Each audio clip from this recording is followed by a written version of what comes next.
1 Korintus pasal 10 ayat 11. Semuanya ini telah menimpa mereka sebagai contoh dan dituliskan untuk menjadi peringatan bagi kita yang hidup pada waktu di mana zaman akhir telah tiba. Bapa, kuatkan iman kami, lewati kami dengan kasih sayang-Mu, jamah kami, karena tema hari ini adalah sudah dekat waktunya. Kami yakin bahwa rancangan yang Tuhan berikan itu sempurna. Engkau membuka jalan dan Engkau menyatakan kuasa-Mu di tengah-tengah kami, hingga kami hidup sesuai dengan kehendak-Mu saja yang jadi. Hanya di dalam nama Tuhan Yesus Kristus Engkau menterai kami dengan perminyakan, karena kami mau masuk dalam dunia roh. Dalam nama Tuhan Yesus, yang percaya kita sama-sama berkata, amin. Beri kemuliaan Tuhan, saudara. Saya akan duduk kembali. Puji nama Tuhan. Saudara, ada sukacita? Mukanya gimana ya? Kok masem semua? Sukacita? Beri kiri kanan salam. Ayo sukacita, semangat ya, jangan ngantuk. Ayo sukacita, semangat, jangan ngantuk. Amin. Amin. Puji nama Tuhan ya. Sudah perminyakan, saudara, mari kita akan masuki dalam satu penglihatan dari tanggal 11 Juni dan sampai dengan 12 Juni. Kita masuk, saudara, seperti biasa kami dengan tim-tim doa masuki satu doa di mana kita masuk ke dunia roh. Penglihatan yang pertama, sudah kita lagi doa, kumpul ya, melihat ada kotak-kotak yang mirip agar-agar. Kata agar-agar, jadi gendor gitu ya, goyang-goyang. Dan agar-agar ini ada yang warnanya hitam, jadi kotak-kotak ada yang warna hitam, ada yang biru, ada yang kuning, ada yang hijau, tapi melayang, ya, melayang. Dan iblis itu membawa kotak-kotak itu untuk masuk di dalam tubuh manusia. Karena rancangan Tuhan itu lebih besar kuasanya. Kita akan terangkan nanti. Setelah itu kita menyembah, ya, karena iblis memasuki kotak-kotak itu ke dalam tubuh manusia, tapi kita tengging dalam nama Tuhan Yesus, karena Allah berkata, turun kamu malaikat, temui hambaku dan bilang, suruh usir roh kotak-kotak itu, ya. Kita usir dan hilang. Kemudian kami melihat penglihatan yang kedua, saudara. Kami melihat ada lubang di dasar, di tanah yang kita injak itu ada lubang-lubang, saudara. Dan lubang-lubang itu isinya ular. Saya pikir ular itu panjang, tetapi ular itu panjangnya hanya 10 sampai 15 cm. Dan saya pikir itu ulet. Saya bingung, itu apa ya? Ternyata memang itu ular gitu. Ular itu dia berusaha untuk, jadi ulat itu kan di bawah, dia bisa melompat gitu. Begitu melompat, dia mengikat pergelangan tangan manusia, dia mengikat kaki, dia juga mengikat perut. Loh, kok bisa ya? Saya mikir, kok bisa ya? Padahal cuma hanya 10-15 cm kan, cuma kecil sekali, kok bisa ngikat ke perut? Nama kata malaikat, itu kan iblis, dia bisa lakukan apa saja. Oh iya ya, baru kita sadar, iya ya, kita harus berhati-hati bahwa ular-ular itu mengikat semua yang ada di dalam tubuh manusia. Nanti saya akan terangkan, sudah. Karena dengan posisi seperti itu berarti manusia itu lagi diserang oleh kuasa kegelapan, ya kan? Kita hanya berkata, Tuhan, apa yang saya lakukan? Karena saya sebagai hamba kan tahunya dengan penglihatan seperti itu kan juga bingung. Sembah, muliakan nama Tuhan. Kalau kita menyembah, memuliakan nama Tuhan. Terus tapi ular yang mengikat di tubuh manusia, yang di tangan, di pergelangan tangan, di kaki itu tidak lepas. Tapi kita menyembah terus, menyembah. Barulah noho otesi tebenama. Tuhan buka kronologi kisah, jadi sudah kotak-kotak. Jadi kembalikan suatu penglihatan bahwa kotak-kotak yang seperti agar-agar yang warna hitam, biru, kuning, hijau tadi ditunjukin lagi melayang-layang. Dan Tuhan berkata, Hamadema, oh Pionan, ingatlah pesanku ini. Manusia nanti akan mengalami banyak masalah dan masuk di dalam kotak depresi. Jadi kotak ini adalah kotak Haobina, membuat manusia itu kosong pikirannya. Untuk ke masa depan tidak ada, semuanya melayang-layang seperti kotak-kotak tadi itu. Dia menyerang Huobinama, menjadi orang-orang yang memberontak dengan Tuhan. Jadi saudara bisa paham ya, bahwa semakin kita ada kekhawatiran besar, ya, kita akan diserang penguasa-penguasa itu. Jadi kita harus lebih peka lagi dan lebih ngerti bahwa kalau kita mengalami sesuatu, baik itu kekhawatiran ekonomi, ya, itu ada ekonomi, dan itu memang sudah dimasuki masa-masa manusia masuk ekonomi, memasuki masa sukar, saudara. Iblis yang akan menyeretnya masuk di dalam kotak-kotak agar-agar tadi. Jadi kita ini di kotak, dimasukin hal-hal yang kosong dan tidak berarti, membuat kita menjadi pemberontak. Hamatapa, oke nama. Ya Tuhan, saya tidak bisa apa-apa. Karena kita tidak bisa apa-apa, karena kita tidak tahu siapa yang ditempeli, siapa yang dimasukin kotak-kotak itu, saya tidak tahu. Tapi Tuhan tunjukin lagi kronologinya.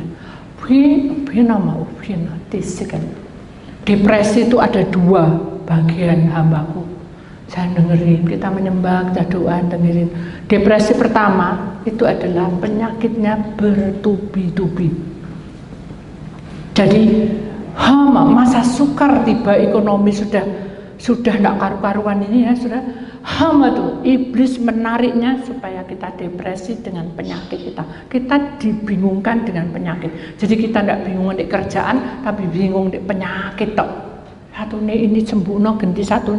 Jadi itu bertubi-tubi, maksudnya tahu ya, bertubi-tubi itu terus berjalan terus, sehingga manusia akan menjadi down dan dia akan kosong, tidak ada pengharapan untuk hidup.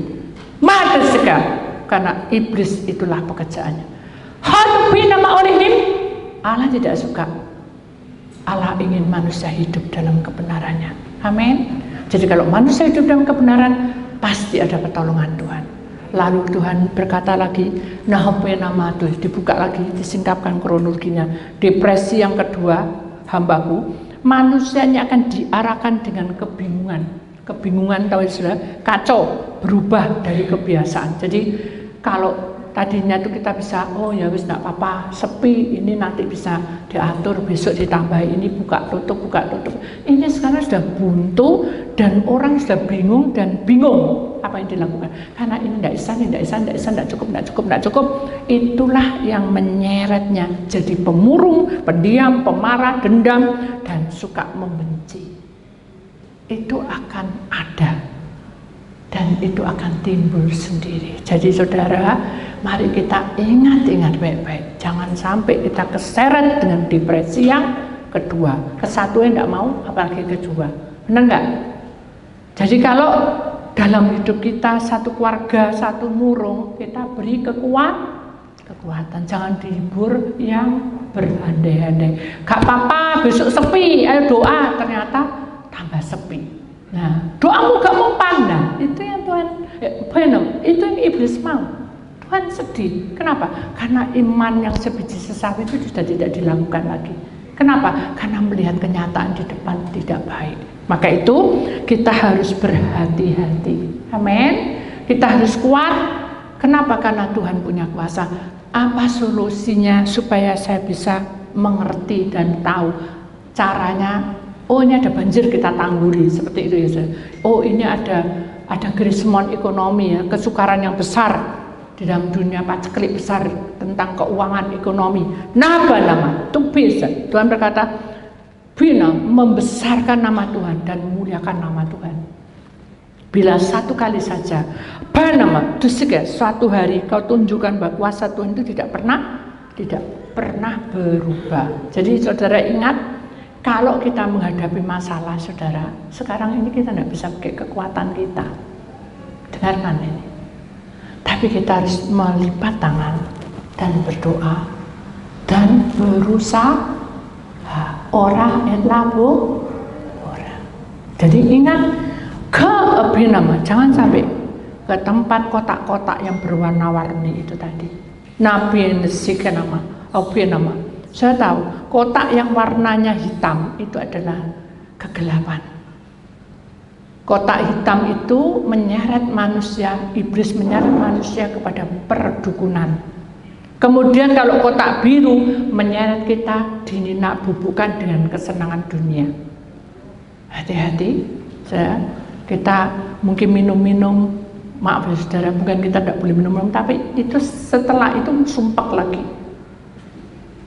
Kamadaba, kuning itu menandakan tentang depresi dalam hidupnya yang tidak seimbang, sehingga orang ini bisa menjadi orang yang pendiam dan tidak bisa berkomunikasi dengan siapapun. Kemudian kalau hijau, ini sudah amblek, sudah, karena dia sudah menyerahkan hidupnya kepada kegelapan. Melewati apa? Pesugihan. Melewati apa lagi? Menyerahkan hidupnya pada kesenangan dunia. Nah, ini yang kita tidak mau. Dhamma, iblis ingin kita ke sana. Ingat, paham, penglihatan yang pertama 11 Juni mengingatkan kita bahwa Tuhan punya kuasa. Walaupun kamu seperti itu, Tuhan punya kuasa. Amin. Kemudian Tuhan tunjukin lagi kronologi yang kedua, saudara. Penglihatan yang ular tadi, yang kecil, cuma 10-15 cm menjadi mengikat pinggang kita. Nah, nama iblis itu ingin mengikat hidup kita. Mengapa dia mengikat di sini? Nadi. Nadi itu jalan hidup manusia. Kalau tidak ada nadi, mati saya. Kalau bunuh diri ini diputus, mati saya. Jadi nadi ini mengenai tentang jalan hidup manusia, supaya manusia tidak bisa minum, tidak bisa makan, tidak bisa apa-apa, bisa adanya adalah lemah dan hidupnya tidak beraturan. Jadi dibalik, pagi dibuat tidur, pagi siang buat tidur, malam dibuat senang-senang, bisa lihat HP, bisa lihat YouTube, bisa lihat. Nah, itu juga perbuatan iblis. Kenapa? Karena Tuhan memelihara kita dari terbit matahari sampai pada masuknya. Biarlah nama Tuhan dimuliakan. Jadi kalau memang prosesnya pekerjaannya malam, tetap aja kita harus minta pimpinan Tuhan supaya hidup kita menjadi sehat, mengalami kegagalan tidak ada, bosan hidup juga tidak ada. Kenapa? Karena Tuhan menyirami kita dengan kemuliaannya, dengan kebenarannya, dengan firman-Nya. Amin. Kita lewati. Kalau tidak kuat ya apa, Bu? Puasa. Ya, puasanya 3 jam kalau di tempat saya. Tapi di sana tuh gini, tidak apa-apa, itu hak mereka. Kamu mau puasa 1 hari juga boleh. Tapi yang penting ada yang membimbing. Ucapan syukur, harus mengucapkan syukur dengan keadaan kondisi apa yang kamu alami, bersyukurlah. Amin. Kita terima, kita berdoa, berserah kepada Tuhan. Itu yang Tuhan mau dalam hidup kita. Penglihatan tanggal 11. Kita perhatikan lagi penglihatan yang tanggal 12. Saudara, besoknya kita masuk lagi di dalam kumpulan doa. Kita berdoa menyembah, kemudian kami mendengar ada suatu deru itu kayak ombak, kayak ombak besar sekali, serumah, rasanya seperti kayak serumah, bergulung-gulung. Ternyata dilihat sama dan ditunjukin, oh ada ombak di sebelah sana, bergulung-gulung, menyeramkan. Dengan gulungan-gulungan itu, saya melihat bahwa tak pikir itu air itu. Ternyata begitu diperhatikan, Tuhan tunjukin, dibuka, disingkapkan yang terselubung, dibuka semua yang nyata dalam dunia roh. Itu ular yang besar sedang berputar, ekornya sedang berputar dengan kuatnya sampai ke tanah ini, seperti ada getaran dan bergeserlah tanah itu bergerak. dari lembah, dari gunung. Akibatnya goncangan-goncangan itu membuat tanah itu menjadi ambles, saudara. Dan dasar bumi tidak rata lagi. Itulah perbuatan iblis. Dia berusaha mengacaukannya. Dia berusaha untuk membuat manusia ini tidak berdaya. Nama. Lalu apa yang saya lakukan? Karena tidak ada perintah apapun, saya hanya menyembah. Kita menyembah, sering menyembah, berdoa. Pokoknya kalau Tuhan tidak bilang apa-apa, suruh tengging, saya hanya berdoa, memuji-muji Tuhan, berdoa. Kemudian Tuhan ingatkan, hambaku, ya Tuhan, kamu ingat kesaksian yang pernah kamu alami? Ya pernah Tuhan, ingat saya. Dibuka, ya. Saya pernah, saudara, dengan tim doa hanya 6 orang. Kalau ini kan semua tim doa dan pelayan-pelayan Tuhan. Kalau ini hanya 6 orang di hotel, saudara. Dan kita tidak tahu kalau belakangnya itu laut. Ya. Kita berdoa menyembah. Tiba-tiba kami lihat ada perempuan, sesosok perempuan, tapi wajahnya itu tidak kelihatan, ngadepi belakang itu, rambutnya panjang. Terus saya gini, kenapa ya kok malam-malam kok ada perempuan kayak gini, kok ada di tengah-tengah kegelapan. Tapi saya bunyinya itu ngeri sekali, seperti ada sesuatu benda yang dikeplek, tahu keplek saya, keluar gitu, jadi kuras sampai telinga saya ini rasanya kayak budek. Hanya saya bilang, Tuhan, apa yang terjadi? Kuatkan hatimu, hambaku, kuatkan iman. Begitu dibuka kronologinya, ternyata saudara, begitu saya melihat perempuan itu seremnya luar biasa, saudara, dan berkata, ini adalah Nyi Roro Kidul. Aduh Tuhan, saya baru ngerti, ternyata wujudnya ular tuh, dikeplek-keplek. Begitu dikeplek kan air laut itu juga karu-karuan, saudara. Tidak karu-karuan, Tuhan tunjukin bahwa ini nanti ada malapetaka banjir besar. Pada tahun berapa saya lupa, banjir besar di daerah sebelah timur atau barat saya lupa juga. Terus saya tanya sama suami saya, waktu itu suami saya hidup, sebelah timur itu mana? Itu loh daerah Ponorogo, ya, Pacitan, Ponorogo, Madiun, itu Ngelames, Madiun apa itu nanti akan banjir kok. Suami saya kan tidak percaya gitu-gitu. Ya udah kita doa aja ya supaya tidak ada apa-apa. Ternyata benar, besoknya ada berita ada banjir yang meluap, itu karena ekornya itu mengeplak-ngeplakkan atau dipecah-pecahkan air itu supaya naik semua. Nah saat itulah Tuhan berkata, ini aku buka lagi. Wis Tuhan, ojo serem-serem Tuhan, saya dalam hati saya. Wis Tuhan tahu. Kamu takut hambaku? Enggak. Terus kamu kenapa mengeluh? Karena saya perempuan. Oh, dia bilang gitu. Oh, jadi kalau perempuan tidak bisa berani, tidak bisa perang sama kuasa kegelapan. Bisa Tuhan. Terus kamu mengapa kamu mengeluh? Tidak apa-apa Tuhan, ampuni saya. Tuhan tahu saya.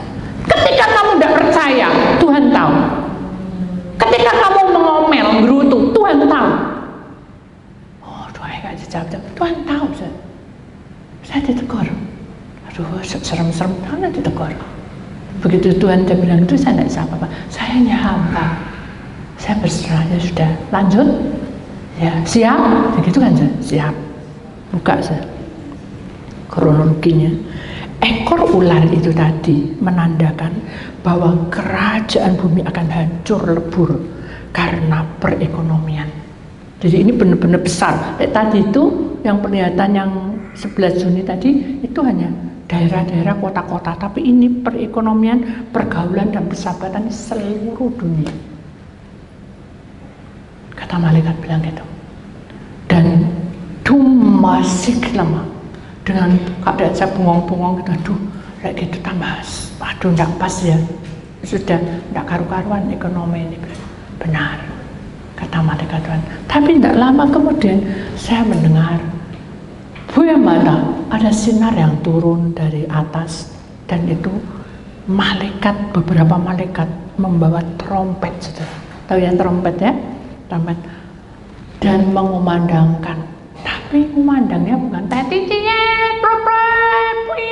tidak, tapi ada alunan yang berkata, setia, jangan undur, Sembah Allah Tuhanmu, pujilah Dia yang menguasai jagat raya ini. Tapi merdu, saya kan tidak merdu, sudah. Saya hanya mengikuti aja. Mengapa saya bisa? Karena ini direkam, makanya saya mengikuti. Dengan posisi seperti itulah, maka roh kami ini dibawa, saudara. Dengan menggemanya pujian, tadi roh kita dibawa, semuanya seperti vakum. Dari vakum itu berhenti sejenak, kayak patung semua. Malaikat berkumandang dengan nyaring sekali. Ada lagi malaikat turun dan berkumandang nyaring, dan dia berkata, semua manusia kembali kepada Allah, sebab Dia Allah penciptanya. Saya mendengar itu, saya tahu bahwa sudah sampai dekat waktunya. Saya mikir, bisa enggak ya saya? Saya hanya sebagai hamba Tuhan, bisa enggak? Malaikat itu berkata kembali, ya. Oh, oleh himpus ini pesanku. Sudah hampir dekat waktunya. Tuhan akan mengambil manusia. Ada 2 orang di ladang, seorang di bawahnya, sesuai dengan firman Tuhan di dalam Lukas 17, 34 sampai dengan 36. Pernah itu saya dengar firman-Nya dan saya mulai sedih karena saya tidak mau perpisahan, saudara. Kita mau sama-sama diangkat. Amin. Tapi Tuhan tahu isi hati saya, dan Dia berkata, karena itu hambaku, kamu jangan sedih. Hamba itu secret tuman. Hamba karena ada beberapa orang yang dibawanya. Notice itu adalah penggenapan. Jadi itu penggenapan. Kita tidak bisa mengelak. Akhirnya saya ingat cucu saya, ingat anak saya, ingat mantu saya, ingat kalian semua. Betapa beratnya kalau kita konseling dan kita tidak tahu apa yang harus kita lakukan, tapi kita berharap pada hambanya, itu lebih parah. Tapi alangkah baiknya kalau kita konseling, kita benar-benar mencintai Tuhan dan kita menjadi miliknya. Pasti kita akan sama-sama diangkat. Amin. Amin. Kita tahu bahwa perpisahan tidak menyenangkan. Saya sedang alami. Dan orang-orang yang kita cintai itu harus berpisah, itu senang, enggak senang. Dengan kejadian itu, benama, karena manusia melanggar anakku, semakin susahlah hidupnya, semakin menyedihkan, semakin hidup ini masuk di dalam kotak permasalahan tadi. Allah tidak ingin manusia makin jatuh di dalam dosa. Karena Allah ingin bahwa hidup kita ini selalu menerima kenyataannya dengan hati yang lapang. Mungkin kita belum menyelesaikan si A, ayo kita bantu doakan. Mungkin kita belum menyelesaikan si B, ayo kita bantu mendoakan. Karena ini sudah makin dekat. Kita harus belajar untuk memuji dan mensyukuri semua. Kenapa? Karena kuasa kegelapan sudah ada di dalam kehidupan manusia. Dia serang kita. Dan kita ingat penglihatan tanggal 12 ini sudah jelas sekali bahwa ombak yang besar itu sudah di hadapan kita. Dan ular itu ternyata ombak itu ada ular yang besar dan ekornya melingkar dan dia mulai mengacaukan, menghancurkan semua yang ada di bumi ini. Nah, kita bisa apa, saudara? Tapi kuasa Tuhan lebih besar dari penguasa itu. Jadi kita harus tahu bahwa Tuhanlah yang berhak atas hidup saya. Dan kalau toh saya diangkat, kalau toh saudara sudah di atas, Anda bisa mendoakannya. Inilah kesempatan kita, saudara. supaya kita benar-benar untuk saling mengisi, saling membantu. Jangan cuek.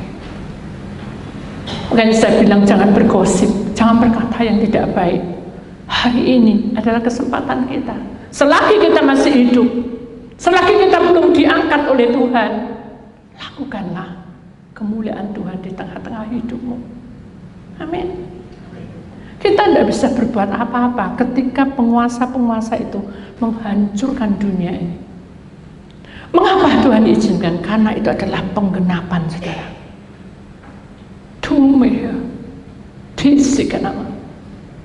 Kita harus berjuang sampai Tuhan tunjukkan bahwa kuasa Tuhan itu lebih dahsyat. Dan kita imani semuanya. Amin. Jangan anggap sepele, saudara. Yang muda-muda lagi, jangan menganggap umurku masih panjang. Kemarin loh kita doa ngomong-ngomong besok dia meninggal. Nyangkut enggak? Enggak tahu. Tapi kalau nyangkut pasti Tuhan juga bicara. Demikian juga yang tua-tua umurnya. Hidup ini berharga di hadapan Allah. Amin. Kita harus imani bahwa kita harus belajar untuk rendah hati. Kita tahu walaupun kita punya segala-galanya, tapi kalau kita tidak punya Tuhan, itu kita akan mati. Miliki Tuhan di atas segalanya.